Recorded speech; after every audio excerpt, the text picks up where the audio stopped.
Des quatre coins du monde, on se presse pour venir admirer Venise. Son architecture unique et son patrimoine culturel suscitent toujours la même fascination des siècles après sa construction. Et pourtant, c'est dans les marécages et la vase que Venise est sortie des eaux et les bâtisseurs du Moyen-Âge ont dû faire face à toutes les difficultés pour dompter la lagune.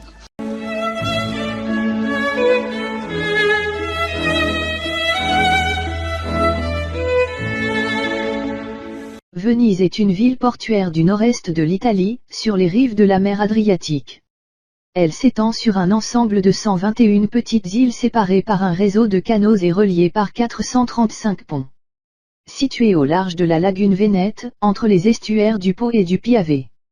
Venise est renommée pour cette particularité, ainsi que pour son architecture et son patrimoine culturel. Elle et sa lagune sont inscrites au patrimoine mondial de l'UNESCO.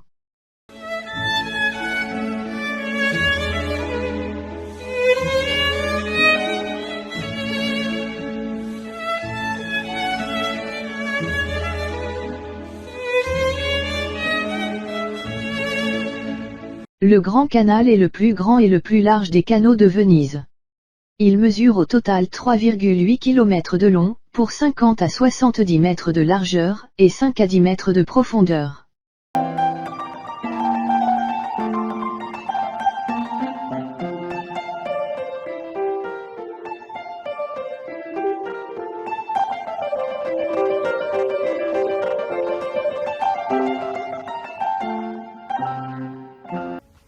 Au sud, le canal s'ouvre sur le bassin de Saint-Marc. Il suit tout d'abord un long trajet en forme de S inversé. Le canal sépare physiquement Venise en deux, sur sa rive droite se trouvent les sestieri de Cannaregio, San Marco et Castello, sur sa rive gauche ceux de Dorsoduro, San Polo et Santa Croce. Le Grand Canal est rejoint par 45 canaux plus petits et il est traversé par 7 ponts. Les rives du Grand Canal comportent plus de 170 édifices, la plupart datant du XIIIe au XVIIe siècle et illustrant la richesse de la République de Venise. Beaucoup sont des palais, qui émergent de l'eau sans aucun trottoir, la seule façon de passer devant s'effectue par bateau. On compte également quelques églises et campi.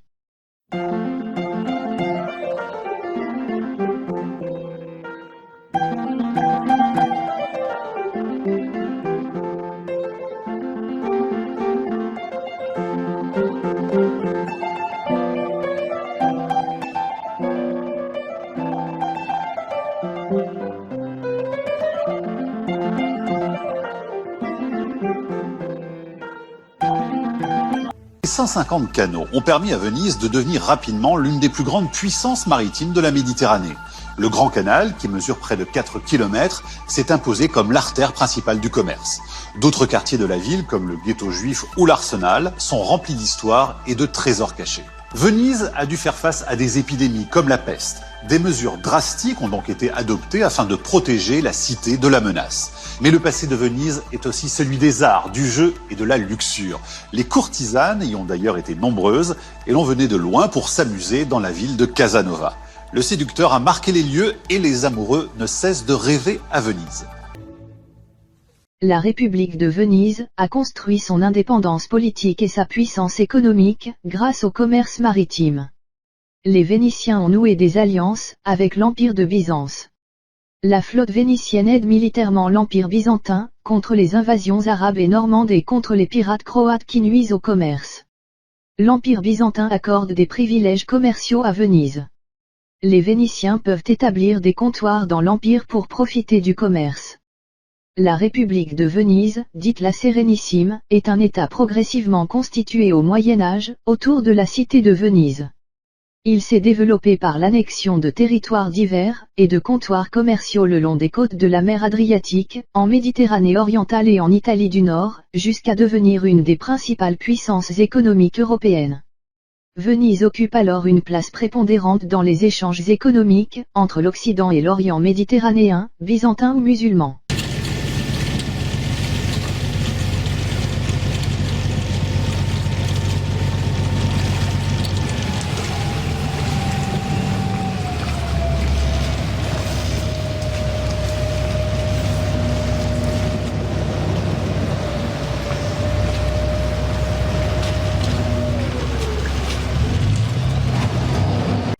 Les murs extérieurs des édifices reposent sur un plancher de bois soutenu par plusieurs milliers de pilotis implantés en rang serré dans la vase. Les rues aussi. Et comme les troncs ont été plantés la tête en bas, on dit souvent qu'à Venise, on marche sur une forêt renversée. Ces fondations soutiennent la cité flottante depuis des siècles. Mais aujourd'hui, 30 000 bateaux circulent ici tous les jours. Les remous provoqués par leurs hélices détruisent les murs des canaux et mettent au jour les pilotis.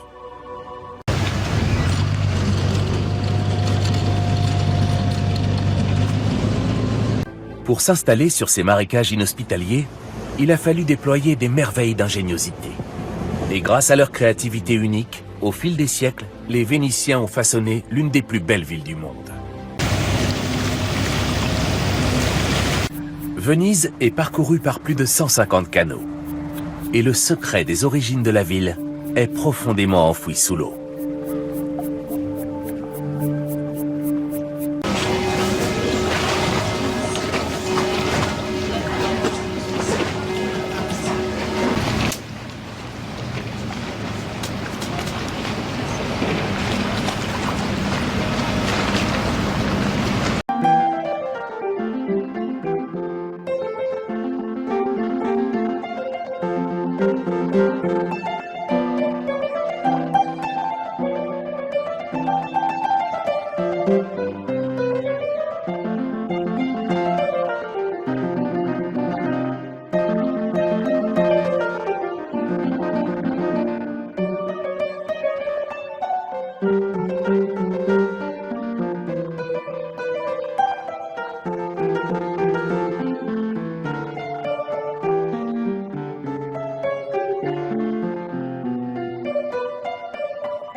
Le quartier de Rialto était le centre financier et commercial de Venise.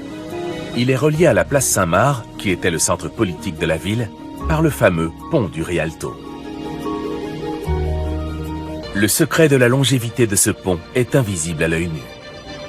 En fait, l'arche transfère tout le poids du pont sur de solides fondations en pierre situées de part et d'autre du canal. Et sous chacune de ces fondations se cachent 6000 pilotis.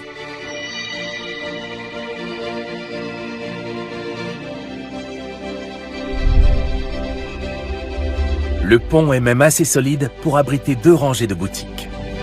Des boutiques sur un pont. La preuve, s'il en est, que Venise était entièrement vouée au commerce.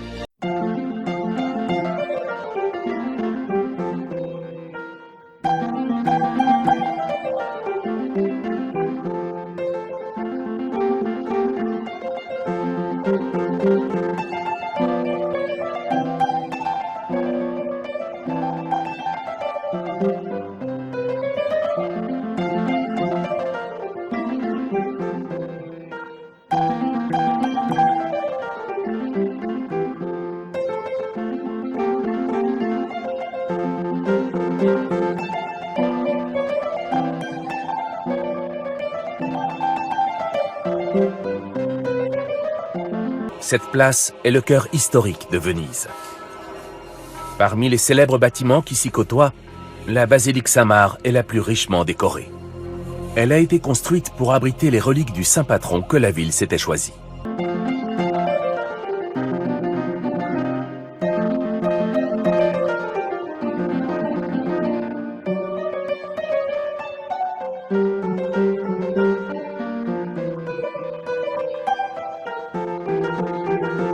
À son apogée, l'Empire vénitien s'étendait jusqu'en Lombardie à l'ouest et le long des côtes balkaniques à l'est. Venise possédait aussi des îles comme la Crète ou Chypre. Au fil de ses conquêtes, elle a amassé un précieux butin. Ce lion ailé qui symbolise Saint-Marc serait à l'origine une divinité provenant d'Asie mineure. Tous les trésors de Venise témoignent de sa puissance passée. La Venise du Moyen-Âge était riche d'influences venues d'ailleurs. C'est grâce à cet apport de sang neuf qu'elle est devenue la reine de l'Adriatique. Jusqu'au XIIe siècle, le doge était élu par une assemblée populaire. Puis, Venise est devenue une république oligarchique, dirigée par une quarantaine de familles patriciennes. pour éviter toute dérive monarchique, ses dirigeants ont mis au point un système de gouvernement extrêmement alambiqué. L'architecture du Palais des Doges reflète la complexité du fonctionnement politique de Venise. Le Grand Canal est l'artère principale de Venise. Il a permis à des produits venus d'ailleurs d'inonder les marchés de la ville.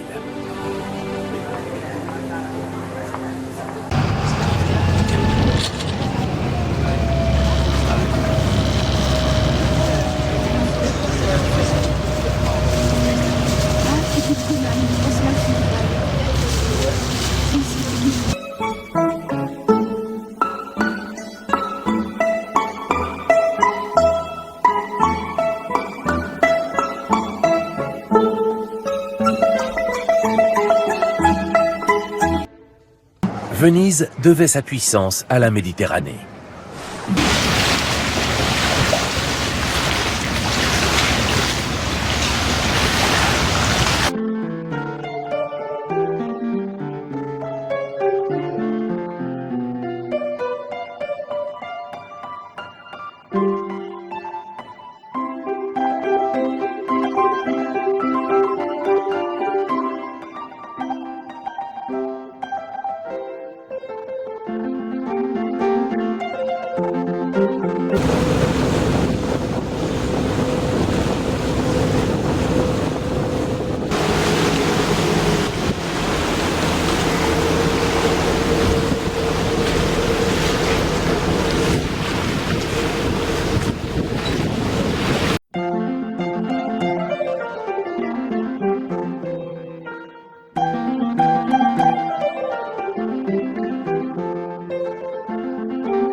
L'île de Murano est située au nord de Venise, dans la lagune.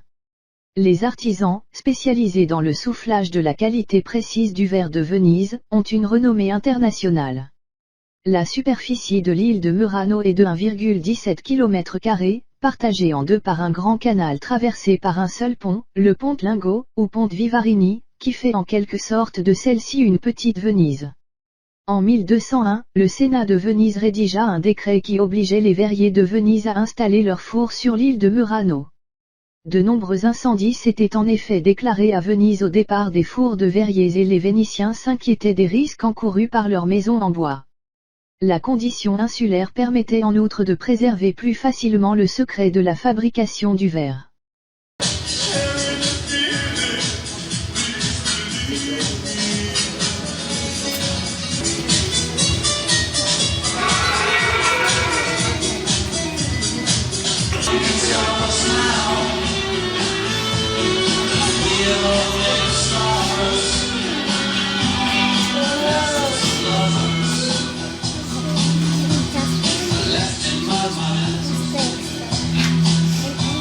À l'époque de son apogée, les productions de Murano étaient appréciées et connues dans l'Europe entière et ce jusqu'à Constantinople.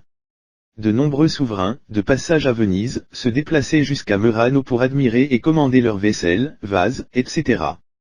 Le savoir-faire des verriers de Murano suscitait bien évidemment de nombreuses convoitises de la part des autres pays européens, et l'on craignait que l'étranger ne découvre le procédé des gens de Murano. C'est pourquoi, dès 1275, l'exportation du verre brut ainsi que des matières qui servaient à le composer, mais également celle du verre cassé, fut interdite par le Sénat vénitien. Lorsque Louis XIV, au XVIIe siècle, finit par réussir à débaucher quelques verriers de Murano, pour les amener en France. Le Conseil des 10 de la République de Venise alla jusqu'à payer des agents pour tuer les ouvriers déserteurs, qui refuseraient de rentrer à Murano.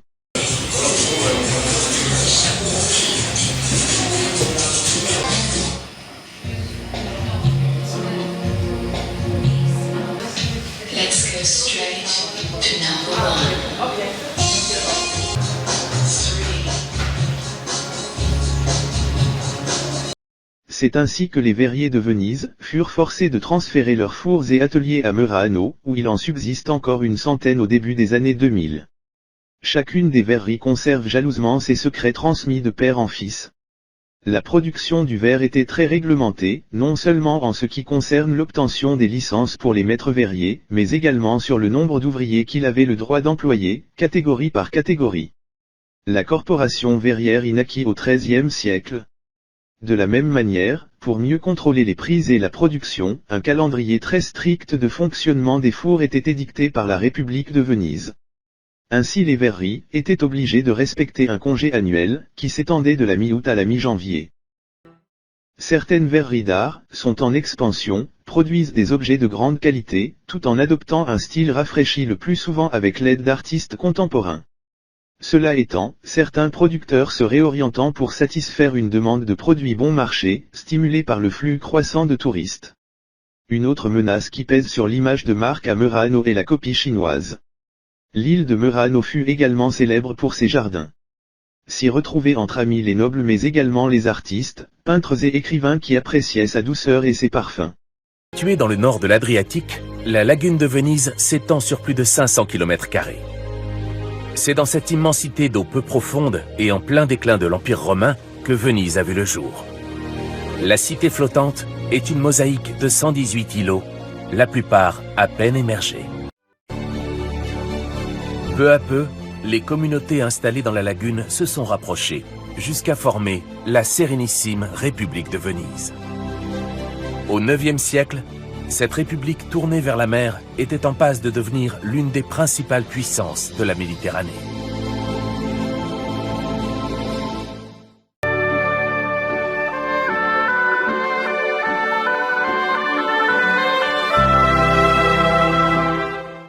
Burano est une île du nord de la lagune de Venise, en Italie. Elle est connue pour sa dentelle, et ses canaux bordés de maisons vivement colorées. Malgré ses 3000 habitants, Burano n'est qu'un simple bourg de Venise, à la différence de Torcello ou Murano, qui portent le titre de ville. Burano est une localité indépendante jusqu'en 1923, date à laquelle elle est rattachée à Venise. Elle est probablement habitée pour la première fois, à l'époque romaine. Cependant, comme pour sa voisine Torcello, son développement commence après la chute de l'Empire romain d'Occident, au VIe siècle.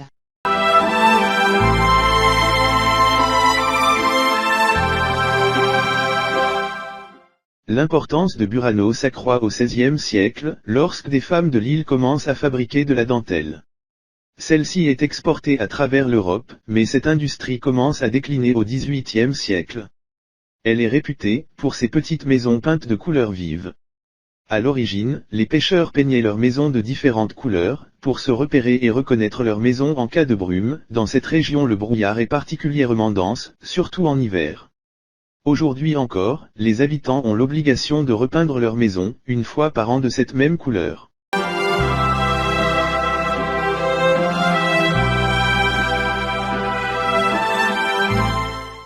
L'église San Martinoun, on est surpris d'apercevoir, ce campanile plomb par rapport à la verticale.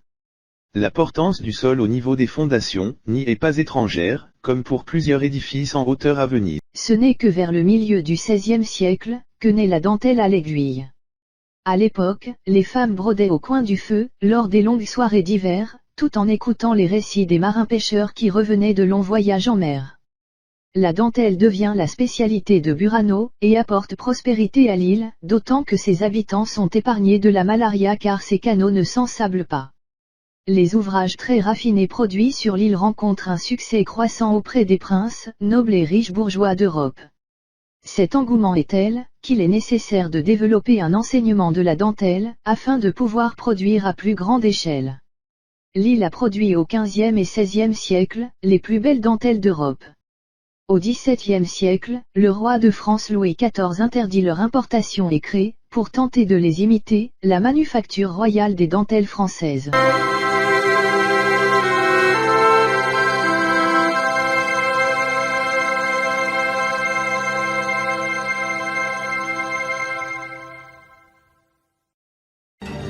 Les Vénitiens ont inventé la première chaîne de fabrication de l'histoire. L'arsenal comptait une centaine d'unités de production. Des artisans spécialisés y confectionnaient les différents éléments du navire. Ancre, cordage, rames, mâts. Toutes les pièces avaient une taille standardisée. Une fois que la coque était étanche, Elle avançait le long d'une véritable chaîne de montage pour être équipée. Au début du XVIIe siècle, les Vénitiens pouvaient assembler un bateau par jour. Aucune autre nation ne se dotera d'un système de production industrielle de cette ampleur avant l'époque moderne. À son apogée, l'arsenal occupait 10% de la ville.